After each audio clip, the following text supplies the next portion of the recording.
thank you all for coming along to this evening's presentations of Streams of Solidarity. My name is Michael, and my co-host this evening is Alison.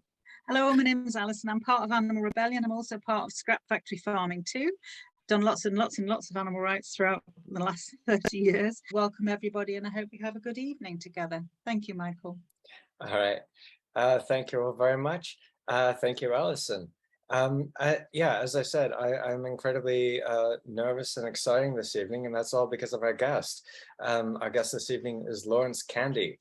He owns a dairy farm.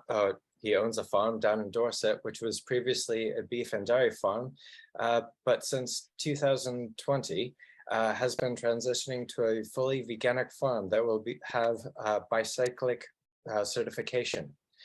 Laurence is very kindly joining us this evening to share with us his experience and thoughts on how we can encourage the much needed change we need to bring about a more sustainable future for all. Thank you so very much, Laurence, for coming along. And just want to say too, in the email, our email exchange is coming up when you were talking about getting ready for your wheat harvest and your oat harvest, all of that information, was very exciting, very thrilling for me. Oh, that's great. Thank you. Well, thank you, Alison and Michael, for inviting me. And it's it's a pleasure to talk to everyone. So, well, first of all, I think I should just start off just a brief timeline and about bicyclic vegan agriculture, if I may. Well, I would say my story really began, well, it's a sad beginning, I'm afraid. It was sort of began in September of 2017 and into 2018 with the loss of predominantly the loss of my herd to TB. So I should say I used to have a 200 cow dairy herd, and between those 2 years we lost approximately about 70% of the herd. So that's really what was the catalyst for, well, my change really. So obviously I had to deal with the sadness of that. And then in 2019, I had to come up with a sort of a new farm plan, a new model, so to speak. So in September of that year, I decided to convert to organic farming. The original plan was just to keep the remaining cows and farm a more extensive, well, an organic system, and try and add value to the milk that way. But well, that was what happened in the autumn of 2019. Then during 2020, because of obviously being starting the organic conversion, I was finding out a lot about organics, and just one evening I stumbled across the Vegan Organic Network, which is some of you will probably know, which is the UK based veganic farming organisation. So I joined VON because, well, being an organic farmer, I sort of was aware of the time of the plant-based sort of farming argument, and some idea of the vegan ideas of a plant-based farming system. But being organic, I thought, oh, hold on a minute, if vegans don't want to eat animal product, obviously don't want to eat animal products, what about all the pesticides and the chemicals that we apply to our food? So that's the reason why I joined the Vegan Organic Network, is because they were obviously a vegan group, and they were interested in how food was produced. So that's my reason for joining VON. And then in September of that year, I was no longer able to have an organic milk contract. So the pressure then really was on to find a completely new farming system. So that's when I started to really, in earnest, consider the feasibility of a stockless organic system for the farm. So I sort of started the research. I did actually get invited onto one of Dan Graham's farming shows back in that autumn, and I appeared on that, and I was sort of asking a lot of questions about the feasibility of organics, and I got quite a few answers. So that's where the initial sort of spark came from. Then in further research I should say in January of 2021, I came across stock-free farming, Rebecca Knowles. So that's one of the other key people that's been helping me along the way. Is, well, in January of that year, Rebecca and I started to look at the feasibility of organic farming. We sort of went into a lot of detail on the technical and financial side. We started to have meetings with the Vegan Organic Network, and we were looking at that point, because we had done some budgets and sort of technical exercises. We then realised that we were going to need a transition period. So in those meetings, we did ask if there was a possibility for livestock farmers, well, organic livestock farmers, I should say, to transition to a stockless system. But unfortunately, Bonn wouldn't allow it, which I perfectly accepted. So then we had to then look around to see if it was any other organic bodies did offer a transition period. And fortunately, I was again on another internet search. I came across the biocyclic vegan standard, which is it's basically a German standard, and they've got offices based in Berlin and also in Greece and Cyprus. So it's truly a European organization. So we started to have initial meetings with Johannes Eisenbach. He's the author of the biocyclic vegan standard, and also Axel Anders, who is the chairperson of the International Biocyclic Organization. So that his group represents farmers all over the world. So that's how I've come across the biocyclic standard. I think I'd like to say just a little bit, a brief explanation of what the biocyclic standard is. Biocyclic vegan agriculture, it's purely a plant-based organic farming system.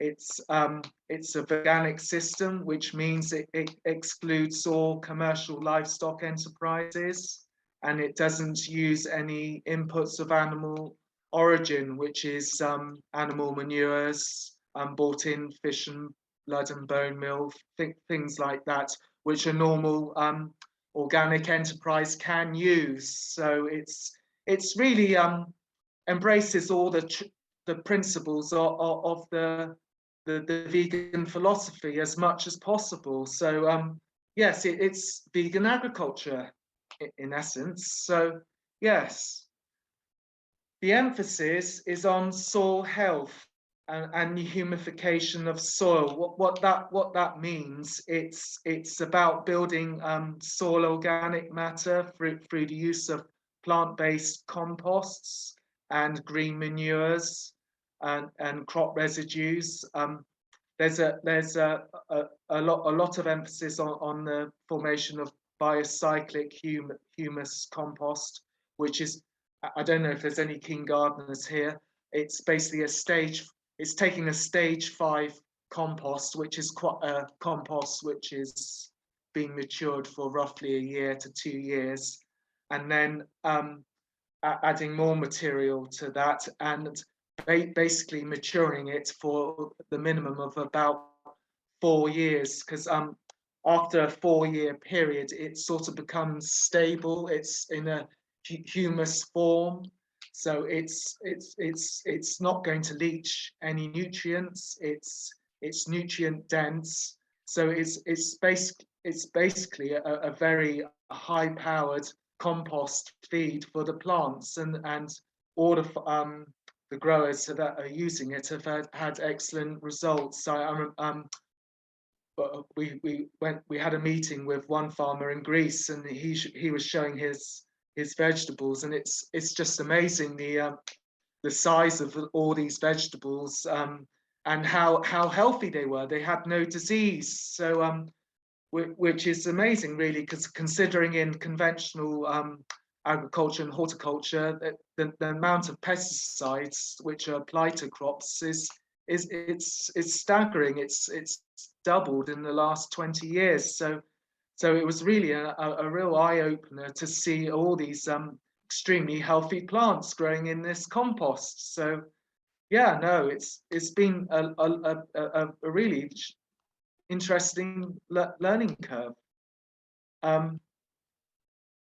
Well, I should say that the founding principles were laid down by Adolf Hoops, which he was a German organic pioneer from the 1950s. He started on his organic North German farm, and he created at that time the first sort of veganic model, which he named the biomodel Wolfsrode. Excuse my pronunciation. So that was the first sort of working model of a veganic farm. And then in the 1990s, he was joined by his son Arne Hoops, and by obviously Dr. Johannes Eisenbach, who is the current author of the vegan biocyclic standard. So that's how basically the biocyclic, as we know it today, model was born. So it's culminated in the biocyclic vegan standard, which was which he did get the IFOAM accreditation in 2017. So it's the first vegan agriculture or veganic standard in the world to have our IFOAM accreditation, which basically means it's a standard in the organic world. We in this country we have the Soil Association, which I expect most of you have heard of, and Organic Farmers and Growers. So and then usually well with VON, with the Vegan Organic Network accreditation, it has to be affiliated to the Soil Association. So you have to be a Soil Association member in order to become a VON member. So, but this one is what we call a standalone model. So, once a farmer has gone through the conversion, the 2-year conversion period, he can be just a biocyclic vegan farmer. So, which is a world first. So that's excellent news. The reason I chose the biocyclic standard is because there is a section for livestock farmers, and under that section, it does allow a 2-year transition period for an organic livestock farmer to transition to the biocyclic standard. So we have now got a transition period which is critical. If anyone's sort of interested in a plant-based system, on saying, well, why aren't farmers going towards a plant-based system? It's because we do need that transition period. And yes, I'm just pleased to say that the biocyclic standard has that. So it has within that 2 years, the farmer has to sell the remaining livestock, which I started approximately a year ago. I'd just like to say that I know this is quite a contentious issue in the vegan community, that about farmers selling livestock, but through my publicity, all my animals are now going to an animal sanctuary. So I am now officially a sanctuary-based farm, for the next couple of months, and then they will be going to the Hillside Sanctuary in Norfolk very soon. So through the BBC article, a very generous, kind, caring man came forward, and yes, my animals have been saved. So I'm over the moon. So I am now officially a biocyclic farm, because my animals are no longer commercial animals. They're classed now as, obviously, as sanctuary animals. So that's a great joy and relief. Sorry, it's quite a personal thing for me. Yeah, If I could just, sorry, if I yeah, could just please interject do. really quick. When you said that, I don't know if you could feel it, but you could feel this big whoosh over the Zoom network of everyone in the audience, just like having this massive joyous attack of Yes. celebration. So when you're sitting there, you know, happy and giggling and excited, Yeah. it's amplified tenfold over our Yeah. network. So yes, no, it's well, when Rebecca told me, this was during the combining, I sort of broke down in tears. It's because it's sort of been such a, is this going to happen or isn't, is it or not? It's real, life's on a knife edge. It literally is. It's been a very stressful couple of months, and when I was told, it was just, yeah, it's just amazing. It's happened. So I couldn't be more happy, to be honest. So great. Yeah. So yeah. Well, going back to the talk, I should say. Yeah. So there's also the other part in the transition element is they do allow because obviously being a livestock or forage farm, all the farm was in grass, so you've got to get over the hurdle of ploughing up or introducing grassland into a cropping rotation. So that they do allow a 5-year period for that, where the maximum in year 1 is, say, 40% of the farm, or 40% of the grass can be sold as, say, for example, hay. But then year on year it declines about 5 or 10% per year, and so obviously in year 5 you've literally got to be about less than 5%. So that's another big plus point. It's allowing a livestock farmer to engage in a crop rotation.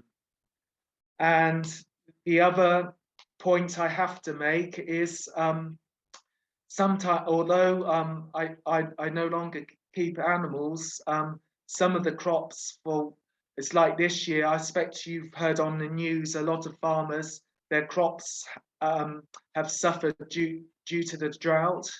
And so obviously this quality of the crops has deteriorated this year. And so it does allow for produce which hasn't made human grade to be sold into the animal feed market. That's a special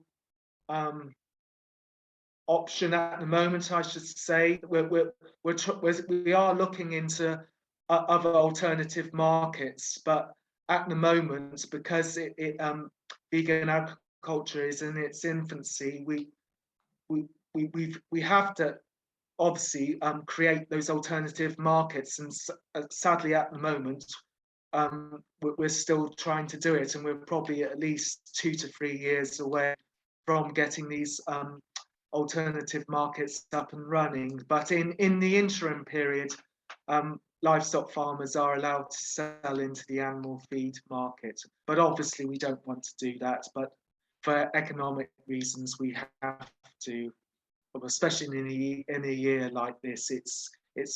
The drought has really hurt a lot of farmers. So yes. So that's, I hope I've explained the bicyclic standard, but if anyone's got any questions, but obviously come back to me on that one. So yeah, so that's the bicyclic standard. So this is I'm still in the year 2021. I'm sort of in the summer period now of last year. I did sign up then to become the bicyclic farm, and so one of the first procedures that the farm has to do is what we call do an environmental assessment. All organic farms have to do an environmental assessment at the beginning of their transition phase. Basically, it is biosecurity checks. It's assessing the wildlife habitats on the farm, the number of hedgerows, woodland, wildflower meadows. That was all assessed, and it was put into a sort of a computer model, which is called the BOI, which is the Biocyclic Operational Index. And then from that, then you are given a score, and the minimum score, it must be 6. So I scored 7, which is, I think, was one of the highest scores they've had for a bicyclic farm. But obviously, as you know, in England, we have, on my farm, we have lots of hedgerows. I have quite a large wood already. I have a brook and also some wildflower meadow areas. So I sort of was ahead of the game, so to speak, on the environmental assessment. So that's gone well. The biggest hurdle I faced last year was getting an on-farm assessment, because the offices are based in Europe. There is no UK office, so we had to find a way of getting a UK inspector. So luckily, during my organic inspection, September last year, the inspector, Vicky, we got talking, and I was trying to explain to Vicky what I was trying to do, and I explained it all to her, and she agreed to be trained to become a biocyclic inspector. So we do now have our first inspector for the UK. So again, it's overcoming these hurdles for livestock farmers. It's sort of, there's along the way, I've sort of come across lots of sort of different problems, and you sort of go, oh gosh, how am I going to solve that? But I was lucky. I had Vicky. Vicky is a vegetarian beef farmer, if you can believe that. So so between us, we've got it up and running. So yeah, so we're quite pleased that it's operational now.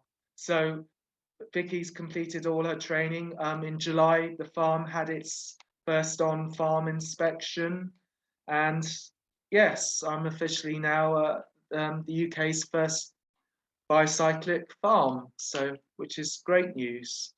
So, yeah. So, yes, I was just gone about the harvest. I've completely forgotten. Yeah, I've had my first partial veganic harvest. This year I've grown winter wheat and spring oats. The spring oats did qualify for veganic status. So yeah, so we've sort of done our first harvest, which is, again, it's been a steep learning curve for a former dairy farmer to start arable farming. So yeah. Does anyone want to come in again, Michael? Or? Yeah, no, that was just absolutely brilliant. That it's yeah, so many incredibly exciting things on your story there. Just out of curiosity, how did you get into farming? get into farming. Yeah.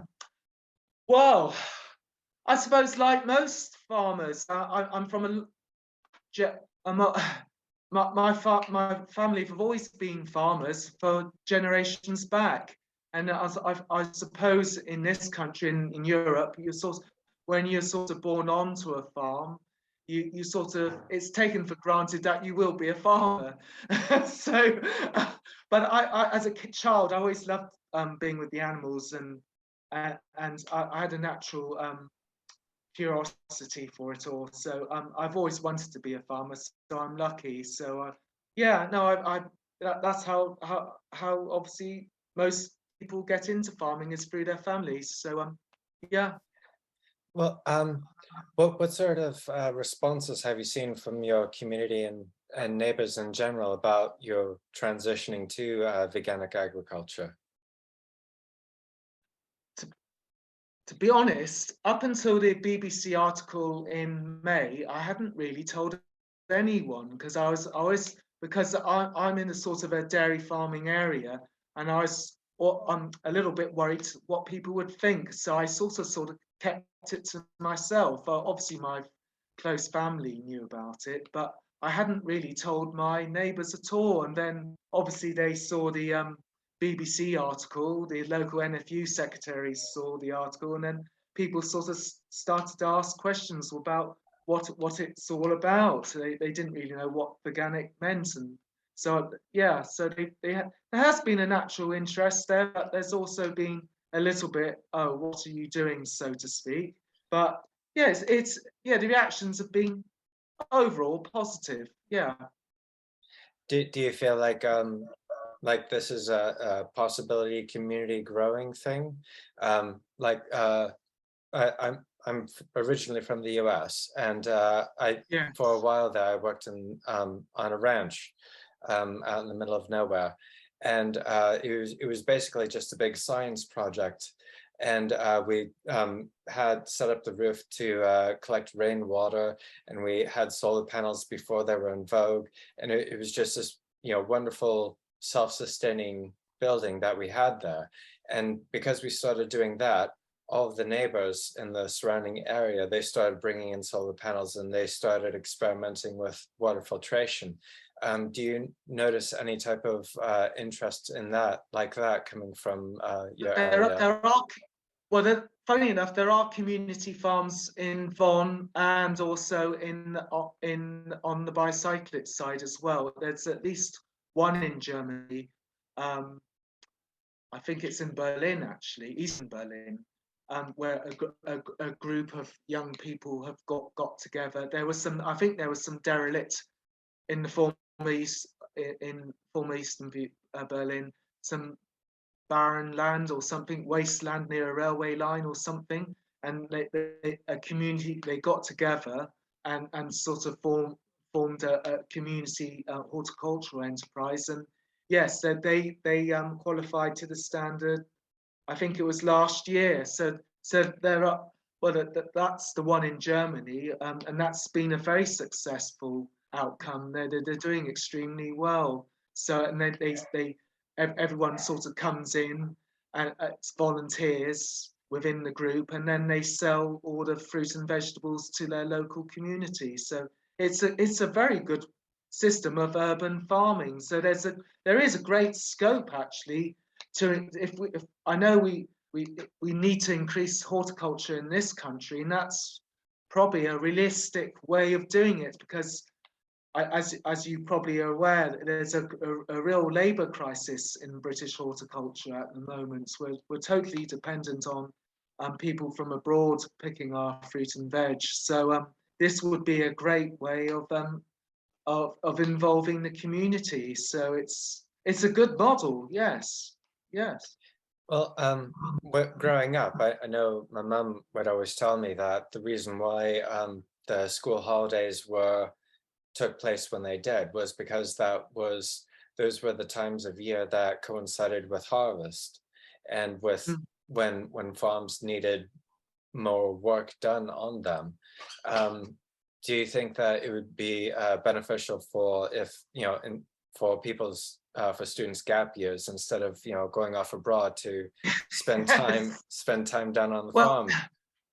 Yes, well, back in when on my grandfather's farm, during the war years and afterwards, everyone in the village used to help out at harvest. That was always the case, and certainly in the east, like in Kent, and that the hop picking and the strawberry picking, and in Scotland with the raspberry picking, that was the norm actually. That did form people. Well, people from the East End of London used to go. Oh, that's what they did for their holiday. It was sort of a paid holiday, so to speak. But obviously, the society's evolved. No one wants to do physical work now. You see, so we've lost that community ethos, so to speak. Well, I was going to say something about it under the food systems, but I think a lot of it's been lost because we've sort of had globalization. We've sort of got a rationalized food system now. There's not the short food chains, so to speak. This sort of came up in the lockdown period about how vulnerable we all are with global food chains, and it's a shame we can't re-establish more community or short food chains again, which is what really needs to be. Yeah, Alison. Yeah, Alison, you have a question there. Yeah, I was just wondering if you know this, Laurence, how much of the current farmland that's farming animals in the UK would be suitable for veganic farming, or is that too big a question? No, that's a good question actually, because everyone says about 74% could go back into rewilding if we gave up animal agriculture, but I think a lot of people, obviously permanent pasture in the marginal areas obviously can't grow crops, but saying that, Rebecca's proven me wrong because you can use polycrops up in the Highlands. So I would say about out of that 74%, which could be returned, at least half, I'd say 40% is suitable for growing crop. Well, it does grow crops, some crops, but crops for animals. But about 40% would be suitable for cropland farming. So when we say that we can return 74% back to rewilding, I think that's a little bit optimistic, because we do need some of that land we do use now for livestock to go back into the cropping system, because I think people forget that on our continuous cropping land, it is now very degraded. We've had intensive agriculture since the 1960s, so that's 40.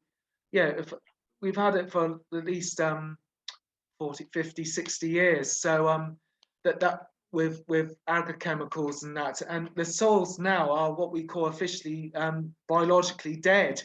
There's a lot of soils in East Anglia which are now only 1 or 2% organic matter. A soil which is below 3%, according to some of the soil scientists, is biologically dead. So we need to really take some of this cropping land out of production and introduce rest periods or fallowing to allow organic matter to return to the soil, and then use the cropland, which is being used now for growing maize and forage crops, etc., for animals, to go into human food production. And my land, which isn't degraded, makes ideal organic or veganic cropland. The average organic matter in my soil is about 7 or 8%, which is obviously a lot higher than the 2 or 3% in East Anglia. So my soils are sustainable, so to speak. So, yeah. I just want to say, Laurence, thank you so much. That was absolutely fascinating. I'm really in awe of what you're doing. It's amazing. I just wanted to ask, what would you say to other farmers who are thinking of doing that, but think, can they make it pay? Yeah. can you confidently say this is worth doing, or what would you say? That's a good question, actually. Well, let me just go on to the transition points to consider. I'll go into the economic and the physical. Well, say okay, I'm approaching another livestock farm, and they've come to me and they say, what's this all about? What do I have to consider? Well, the first thing you obviously got to consider is the physical aspect, which is what land type, the rainfall and the topography of your farm. If you've got a farm which is suitable for growing crops, that's the key. You've got to really have those factors in place, which for me is because I'm lucky, because I've only got about 20 acres of permanent pasture. Everything else is what we is rotational, or what we call it can be plowed, which is cropped. So that's, you've got to consider, first of all, consider the physical aspect. Economic, this is quite a complex one. First, well, simply is, what's the opportunity cost of the lost livestock enterprise? What I mean by that is, I'm surrendering, obviously the income, for my example, would be the income of a dairy herd. It could be a beef herd or sheep flock.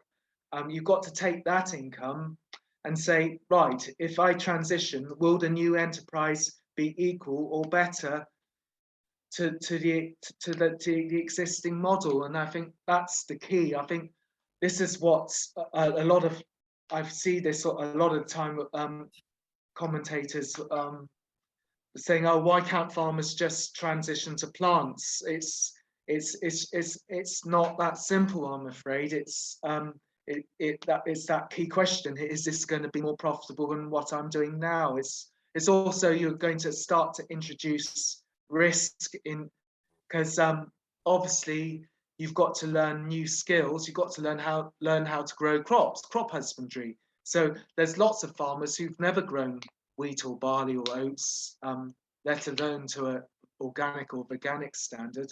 So that's a new skill set that has to be learned, and then you obviously got to learn that before you can start practicing it. Otherwise, you're going to introduce the high chance of failure into your transition.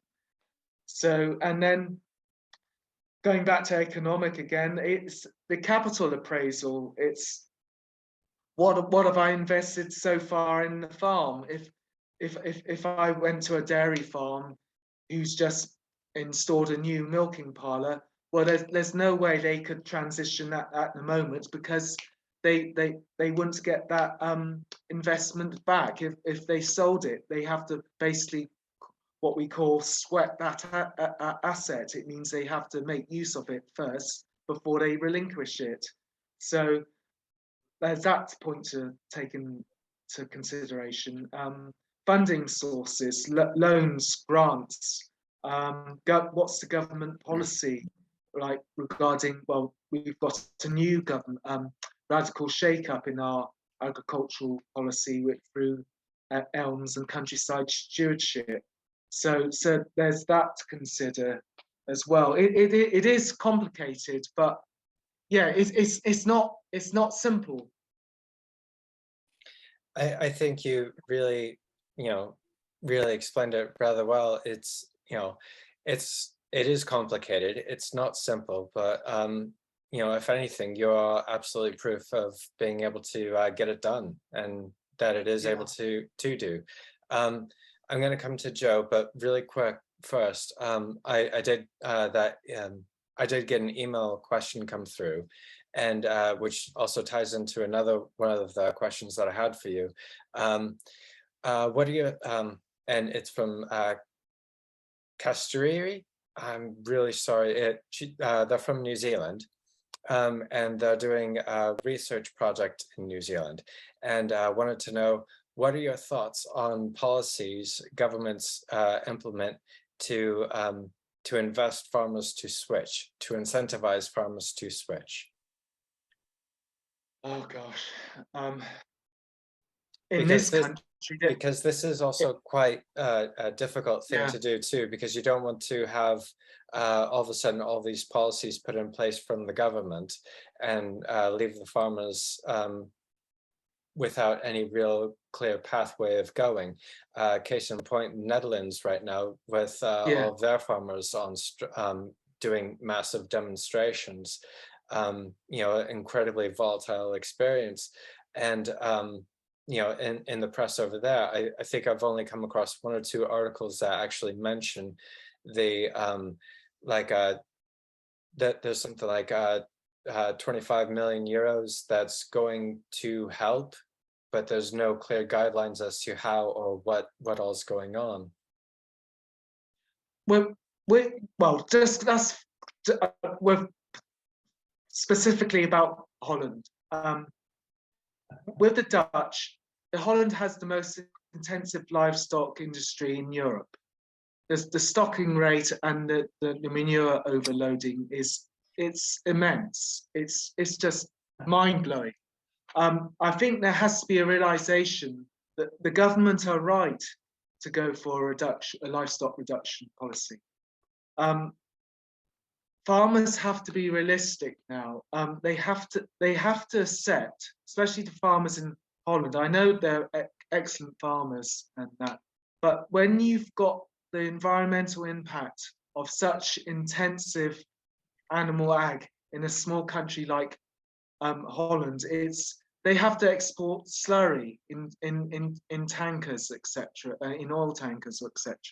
The environmental cost has been enormous. The ammonia in the air, it's affecting people's health now.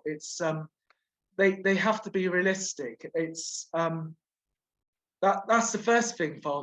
The farmers have got to set, first of all, they've got to set change. So but yeah, how you go about it, well, there has to be a reduction, obviously, but Holland's going to be a very difficult one, I know. So well, from your personal experience, have you found any type of assistance from the government in or various charities in your transition, or has it been you with help from a few of your new friends that you've made?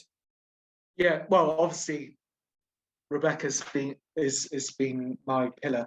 So yeah, I wouldn't have done it without her. Yeah, there is no help actually. There's certainly no grants available for farmers to transition, specifically out of livestock, which is sad, really. There's very little. There's no private funding available, and certainly the banks wouldn't support you. This is, sorry to interrupt you, Laurence. This is something that in scrap factory farming we're looking at as the subsidies, is to possibly get some legislation going around that to help transition. I don't know how successful we'd be, just to say that it's not animal rebellion, it's scrap factory farming, but we're looking at that with our lawyer, Michael Manson. You see, you've got to remember, in England, Alison, the single basic payments system, our subsidies have been decoupled. It's irrelevant. I get paid an area payment for the amount of land I own or farm. Mm-hmm. It's irrespective if I'm growing cereals or milking cows on it. Yeah. So technically there is no direct subsidy, so to speak, in that way going into animal agriculture. It's what we call decoupled. So yeah, so that's a no-go for us. But in Scotland, well, Rebecca in Scotland tells me a completely different story. Obviously, she knows more about the Scottish situation than I do. But there, you have to keep animals in order to qualify for the subsidy. But that's not the case in the UK. So okay. Yeah, it's going well with the present government. Things are only going to get worse.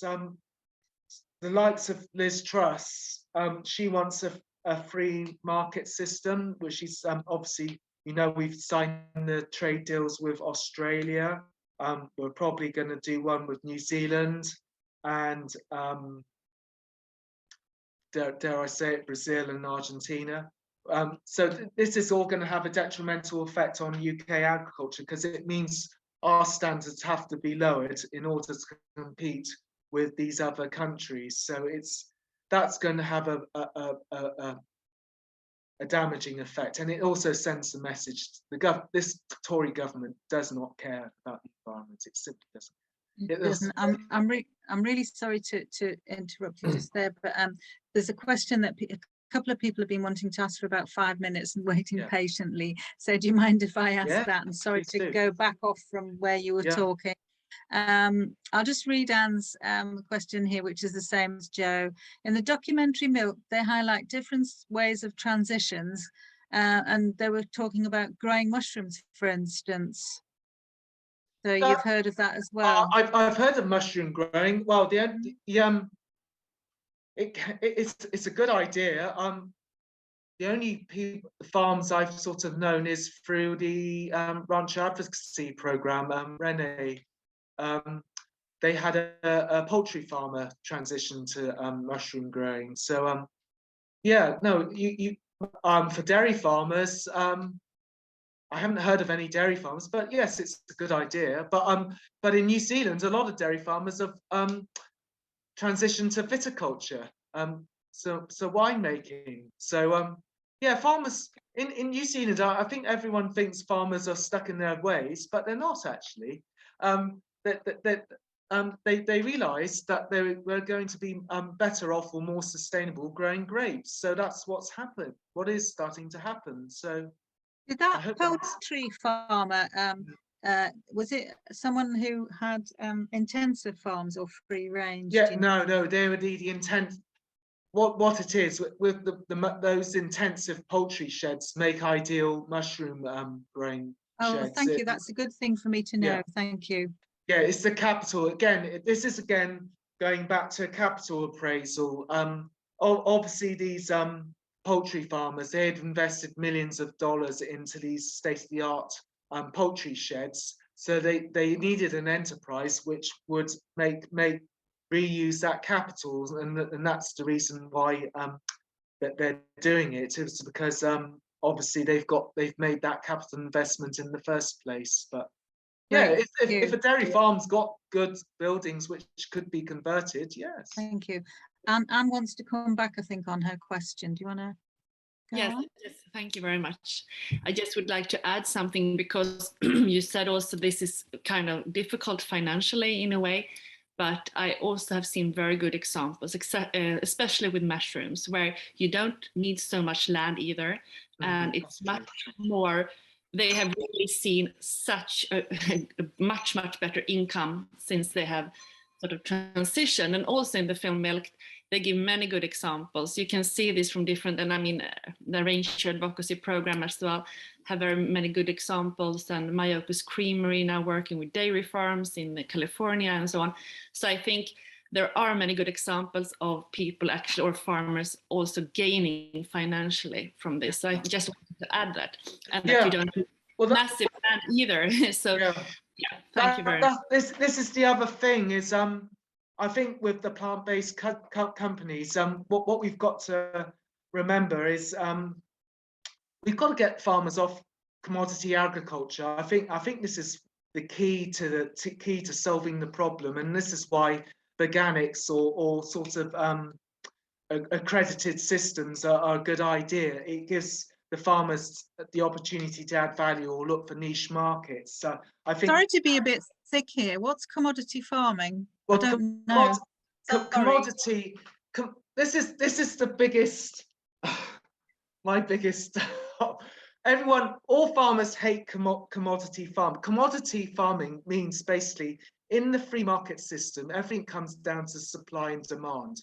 Like, say if I have some grain, it just becomes like milling wheat or something. You go on the commodity markets, it's all classed as the same, irrespective of where it's come from, how it's been produced, the environmental costs. it just becomes a single unit. And basically that's traded on the world markets, which fluctuate the buyers and sellers. That's how it's traded. It's a commodity, basically. It's been standardized. Thank you. If that makes sense. It does. So it's just I've not farmed or anything. So yeah. So this is what it's all the about. terms sometimes are kind of, what's that? Yeah. This is the crux to, if you want a plant-based agriculture or plant-based system, you've got to get away from that commodity system.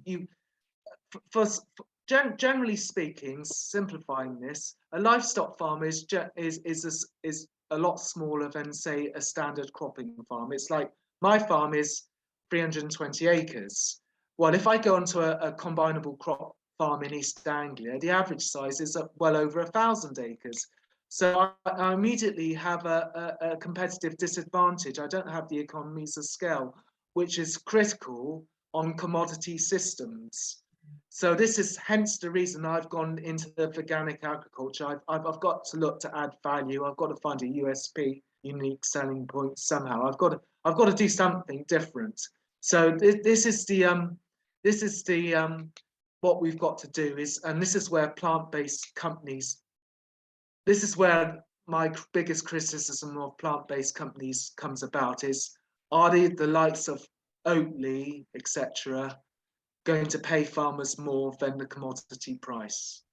If you want dairy farmers to start growing oats, which they do have a program, then they've got to be prepared to pay them substantially more than the commodity price.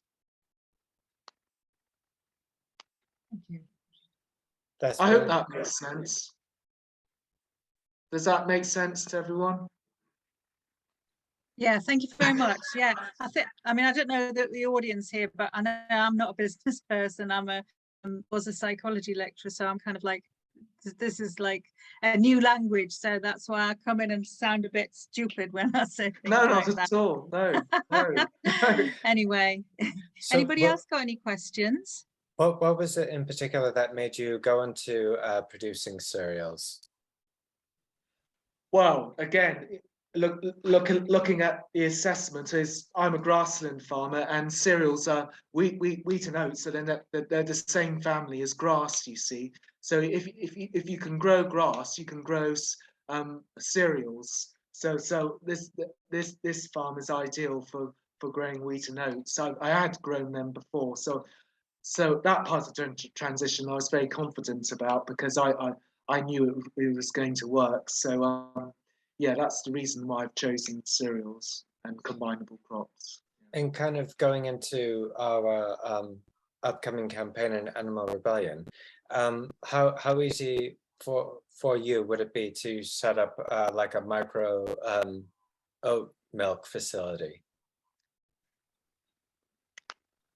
Can be difficult, but there again, if you get the support from the consumer, which would be in my instance would be the vegan community, well, I am looking into doing this, adding value to my cereals, like through oat milk and milling, etc.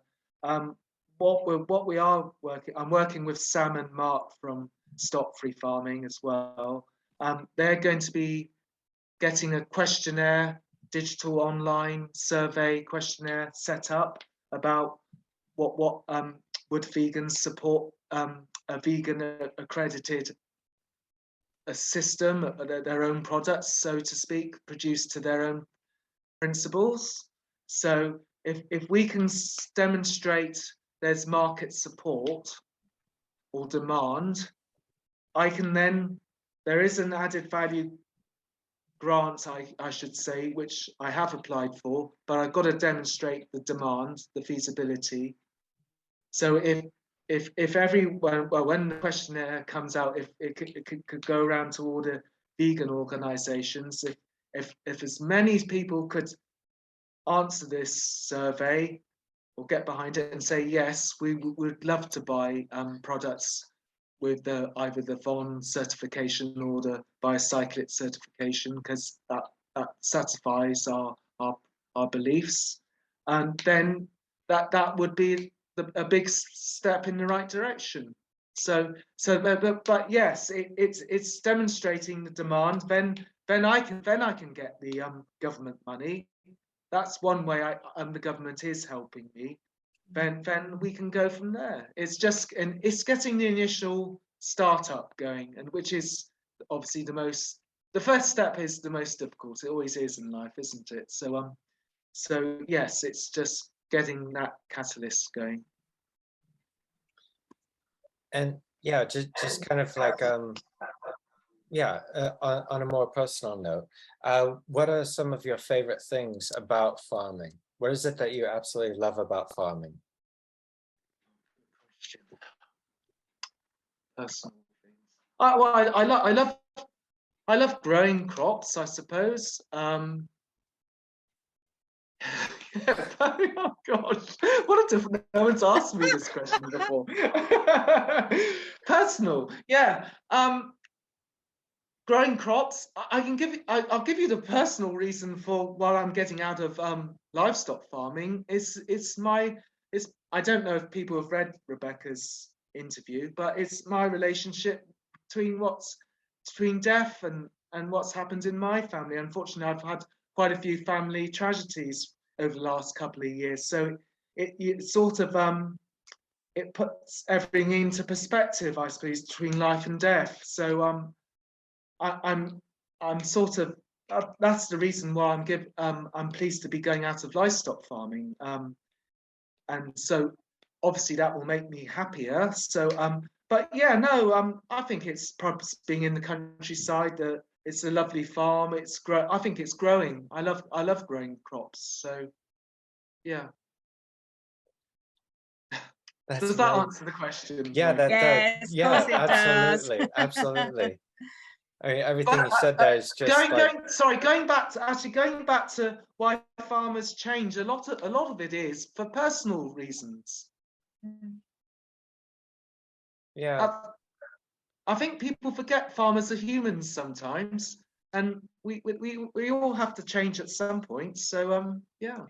I was having a conversation with some people the other day, and it's you know, personally, the absolute bedrocks in society are teachers, doctors, and farmers.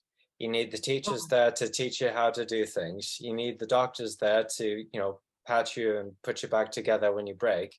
And you need farmers there because, well, where else are you going to get food from? And yeah, that's people very often forget about the importance of farmers and how detrimental they are to being the glue that holds society together. I mean, all of the great, you know, whenever you go out to do any type of social bonding, you're doing it over food. Well, where did you get the food? And yeah, like I was saying that, you know, you're talking about doing your harvests and that. I just think that that's just an amazing thing. Oh, what did you do today? Oh, I made food. I grew some food out of the ground. You know, chef goes in the kitchen, gets all the recipe, you know, gets all the ingredients and puts it together, and that's really cool. But you go out there, you have a big plot of dirt and soil and everything, and you just have this stuff that comes up, and you take this stuff that comes up, and people are able to sustain themselves off of it. And that's just absolutely brilliant. Absolutely brilliant. Yeah. I agree. And I think you touched on something really important there, Laurence, about farmers. Farmers are humans. Of course, farmers are humans. And I think it's something that when people have different belief systems or feel strongly about something, they can sometimes forget that, you know, that it's a person that you're speaking to, and that, and you know, people have their own stories, their own families, their own feelings, their own, you know, background, and they're all humans. And that's, I mean, in Animal Rebellion, we have a strict non-violent philosophy in every way, which is, you know, how we are with each other, how we relate with each other. We have very strong principles and values, and that includes respect for all, like the police on demos as well, which is different from a lot of other direct action groups. Yeah, no, that's lovely to hear that. Yeah, no, it's such a well, as we were talking at the beginning, Alison, you hear a completely different story in the agricultural press. So it's, yeah, no, I knew you were a good group of people, but it's a shame it doesn't get communicated by the likes of Farmers Weekly and etc. So yeah, it's sad. Yeah. Well, we are trying to reach out to Farmers Weekly and get some actual constructive dialogue going on with the farming community. I mean, any suggestions that you could come up with to help us in this endeavor would be greatly appreciated. This is Rebecca did ask me, why am I different? And I did, and she said, because this is when we first met. And I sort of thought about this for a long time, and I think a lot of it is because I'm prepared to listen to someone else's point of view. I think this is the key. It's if everyone becomes dogmatic or entrenched in their own views all the time, then yeah, when it's no wonder no one we are where we are. So yeah, I think it's the power of listening and reason, which is the key. Yeah, Alison. Yeah. Sorry, in Animal Rebellion, we do that when we agree, the jazz hands. Oh, I see. Oh, I see. And I do it automatically, and I don't realise I'm doing it sometimes. Oh, I'm sorry. Yes. Yeah. Well, I think we've probably kept you for long enough. You know, we're going to let you go and enjoy the rest of your evening. Thank you so very much, Laurence, for coming along and speaking to us this evening. Yeah. You're an absolute inspiration. Actually, Michael, I have sent some videos of the harvesting to you, so perhaps somewhere they could go up on the website, because it is, I know some people may not be interested, but it is the first UK or a veganic oat crop being harvested, so that's history being made. If so you could, I know Dora's got some videos. Yeah, if you could send those to me again, because I'll yeah, send them to you, yeah, because I know Dora's got them. So okay, yes, yeah, please do. Look at me, I'm suddenly over the moon excited. I know it's a combine harvester, but well, it's history being made, isn't it? Yeah, well, great. If you get critics, actually, I think I did. Then you show them that, and then you say, well, yes, vegans can do farming. Yeah, no, precisely. It's been done this year. Precisely, that's amazing. Well, yeah, once again, thank you so very much, Laurence, for coming along, and a big, massive thank you to everyone who has come along to us this evening. I'll be sending out follow-up email and with added bit of information for everyone. And until next time, we'll see you all later. Thank you very much.